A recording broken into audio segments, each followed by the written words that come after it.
I'm GREYMOND. I'm an expert in OCD recovery because for the last 19 years, I've been helping people fully recover from OCD. If you would like to do personal coaching with me, all the information is on youhaveocd.com. You can sign up from there. Today, I want to talk to you about continuously showing up versus perfectionism. I think people with OCD, they can project perfectionism onto the recovery itself. That, let's say, if you're doing tracking or if you're just trying to reduce, like saying, well, I didn't do good yesterday, it's all over, I'm never going to recover. But it really doesn't work like that. Every time you are faced with a trigger, with an exposure, right? And I don't mean on purpose exposures. I mean your entire day most likely is an exposure, right? So every time you're faced with something, and it could be the same thought that you're being faced with over and over again, right?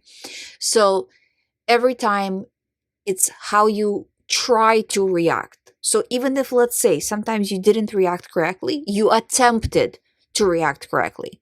And then sometimes it just didn't turn out. Not to give you a free pass, but there is no perfectionism. You're learning something. You're literally learning the skill of disregarding. And it is like that. So you're learning it on a conscious level, on trying to understand how it operates and why we're doing this the way that we're doing it.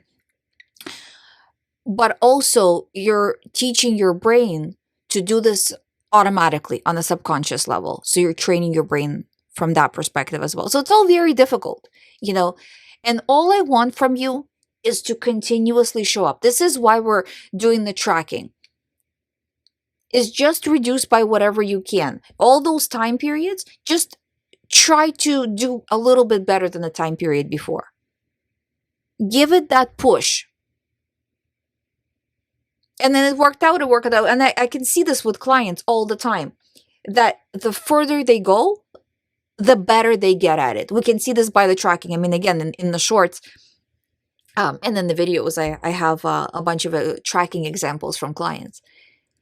And you can see that without perfectionism, with bad days, with setbacks, with all of that, but the trajectory, it becomes better.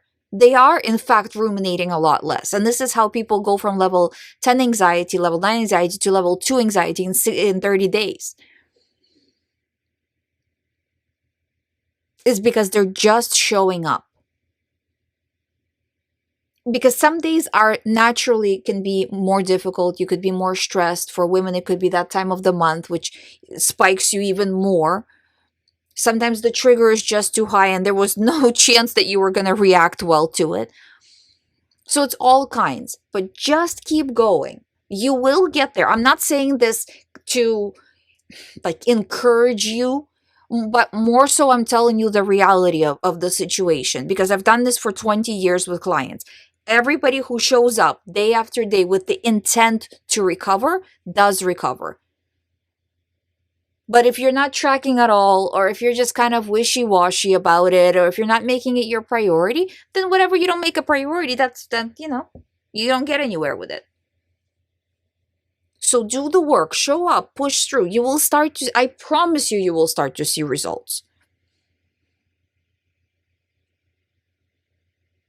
And the results won't be linear, but if you compare week 1 to week 2 to week 3, with clients, my goal is to get them 25% better each week.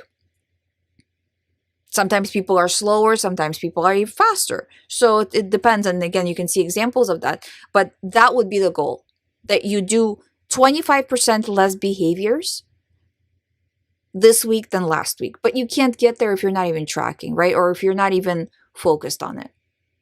So just keep showing up. Keep doing the work, keep showing up. You'll see results, I promise.